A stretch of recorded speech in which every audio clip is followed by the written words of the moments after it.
vision and the action must come from inside you.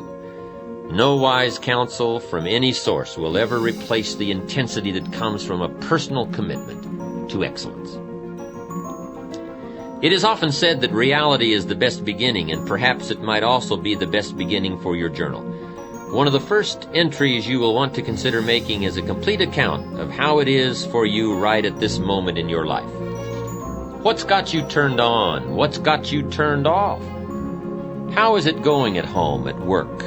Are you happy, frustrated, excited, perplexed, worried, doubtful, or any or all of the above? You may want to write a brief description of how it's going in each area of your life, and honestly tell it like it is. Perhaps in your writings you will uncover a particular void in your life that needs to be filled, or a major obstacle that must be tackled if things are to work out for you as you want them to. Use your journal to then chart out a course of action to eliminate whatever is standing between you and your better future. Examine your progress. Outline the steps you've taken or could still take. By the time you've dealt with these issues, your journal will have already become invaluable. If you find you are still having difficulty getting anything on paper, one of the first entries you might consider making is an explanation of why you bought the journal in the first place. If you will but pause to consider what you hope to achieve by using a journal, then what to put into its pages will be obvious. If, for example, you bought a journal to record your feelings, then write about your feelings. If you bought it to keep track of business developments, then write about your meetings, your clients, and the ideas you have about improving the products or services of your company. A journal should be used in response to a specific need, a need to express, to analyze, to ponder, to explain, to record, to consider, or to examine some or all of the elements and aspects of your life. And remember, there is no correct set of procedures for keeping your journal. Journals are as unlimited in possibilities as are the individuals who use them. Journals and life share one unique characteristic.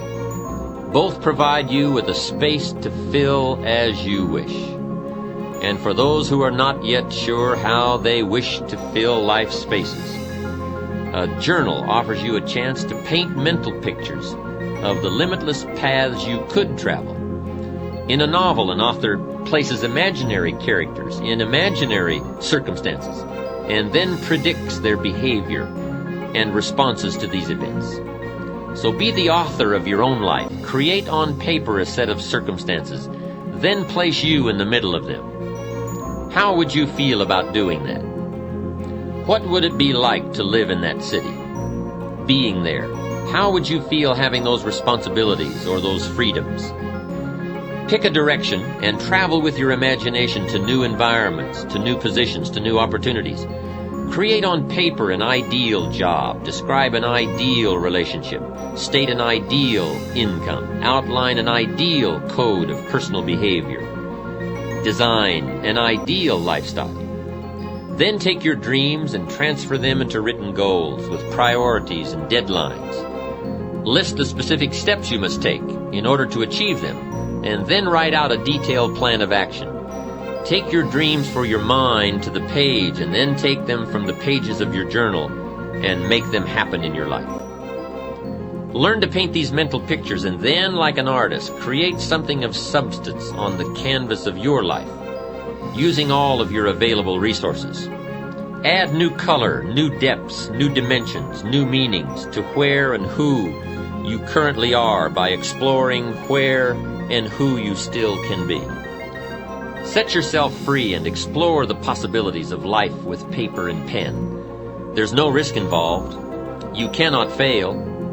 Stretch yourself mentally, expand your inner horizons, and you will find that life will respond in kind by presenting you with new opportunities and associations, new experiences from which to grow and learn, and new circumstances in which you will become more than you had previously dreamed possible.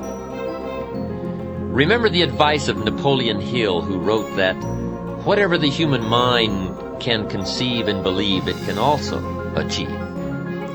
Ponder also the biblical suggestion that as a man thinketh, so he becomes.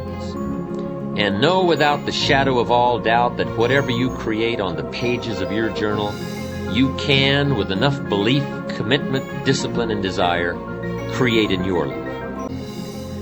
In closing, I would like to share with you the following thoughts from Will and Ariel Durant's 100-page masterpiece, The Lessons of History. Civilization, they wrote, is not inherited. It has to be learned and earned by each generation anew. Consider education not as the painful accumulation of facts and dates, nor merely the necessary preparation of the individual to earn his keep in the world, but as the transmission of our mental, moral, technical, and aesthetic heritage as fully as possible to as many as possible for the enlargement of man's understanding, control, embellishment, and enjoyment of life. If a man is fortunate, he will, before he dies, gather up as much as he can of his civilized heritage and transmit it to his children. And to his final breath, he will be grateful for this inexhaustible legacy, knowing that it is our nourishing mother and our lasting life. Gather up all you can, the hopes, the sorrows, the lessons, the friendships, the achievements, and the disappointments. Gather it all that it may teach you, and in turn that the lessons you have learned may become perhaps part of the legacy that you leave behind for your children and indeed the world at large. Let your journals capture your personal history, and in doing so, they add to the history of all mankind and to our collective heritage. Truly, the most valuable treasure anyone can leave behind is the knowledge they have acquired in their one lifetime. It has been suggested that what we are, a unique creation of unlimited possibilities and potential, is God's gift to us, and that what we do with all that we are, the works we do, the lives we enrich, and the contributions we make, are our gifts to God. May your life be devoted to becoming all that you can become, and may your journals capture every moment of the adventure.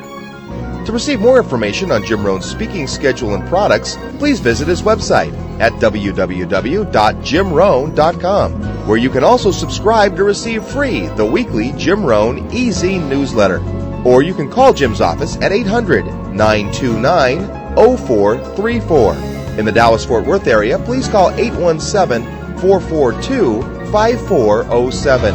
All mail should be directed to Jim Rohn International, 2835 Exchange Boulevard, Suite 200, South Lake, Texas, 76092. Thanks again for listening, and make it your best year ever. Here's to your success.